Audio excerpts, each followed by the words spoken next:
கோவை மாவட்டம் பேரூர் அடுத்த பச்சாப்பாளையம் பகுதியில் உள்ள ஸ்ரீ ராமகிருஷ்ணா தொழில்நுட்ப கல்லூரியில் 19வது பட்டமளிப்பு விழா நிகழ்ச்சி நடைபெற்றது. இதில் 325 மாணவ மாணவியர்கள் பட்டங்களை பெற்றனர். கோவை மாவட்டம் பேரூர் அடுத்த பச்சாப்பாளையம் பகுதியில் ஸ்ரீ ராமகிருஷ்ணா தொழில்நுட்ப கல்லூரி இயங்கி வருகின்றது.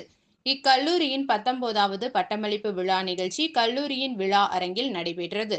இந்த நிகழ்ச்சியில் எஸ்.என்.ஆர் சன்ஸ் அறக்கட்டளையின் நிர்வாக அறங்காவலர் சுந்தர் தலைமை தாங்கினார். சிறப்பு விருந்தினராக கலந்து கொண்ட Chennai global head Oracle practice LTE military நியூவின் துரை கலந்து கொண்டு மாணவ மாணவியர்களுக்கு பட்டங்களை வழங்கினார். தொடர்ந்து தொழில்நுட்ப பாடப்பிரிவுகளில் பட்டங்களை பெற்ற 325 மாணவ மாணவியர்கள் பட்டங்களை பெற்றனர். முன்னதாக விழா பேருரை ஆற்றிய சிறப்பு விருந்தினர் நியூவின் துரை மாணவ மாணவிகள் மத்தியில் கூறியதாவது: தொழில்நுட்ப துறையில் பல்லாயிரக்கணக்கான வேலை வாய்ப்புகள் குவிந்து கிடக்கின்றது. நமது தேவைகளுக்கான வேலைகளை நாம் தான் தேடிக்கொள்ள வேண்டும். உதாரணமாக, கார்களின் சந்தையில் ஆண்டுதோறும் கார்களில் புதிய புதிய பரிமாணங்கள், கண்டுபிடிப்புகள் வெளிவந்து கொண்டே உள்ளது. இத்தகைய கண்டுபிடிப்புகளுக்கு விதை விஞ்ஞான வளர்ச்சி மட்டுமில்லை, உங்களைப் போன்ற இளைய தலைமுறையினர்களின் புதிய புதிய கண்டுபிடிப்புகளின் வெளிப்பாடுதான் என நான் நம்புவதாக தெரிவித்தார்.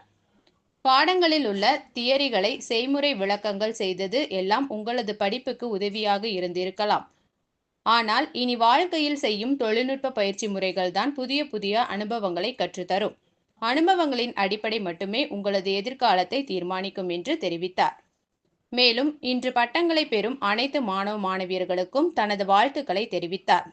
தொடர்ந்து நடைபெற்ற பட்டமளிப்பு விழா நிகழ்ச்சியில் ஸ்ரீ ராமகிருஷ்ணா தொழில்நுட்ப கல்லூரியின் முதல்வர் டேவிட் ரத்னராஜ் மற்றும் மாணவ மாணவியர்கள், மாணவர்களின் பெற்றோர்கள் என பலரும் கலந்து கொண்டனர் என்பது குறிப்பிடத்தக்கது.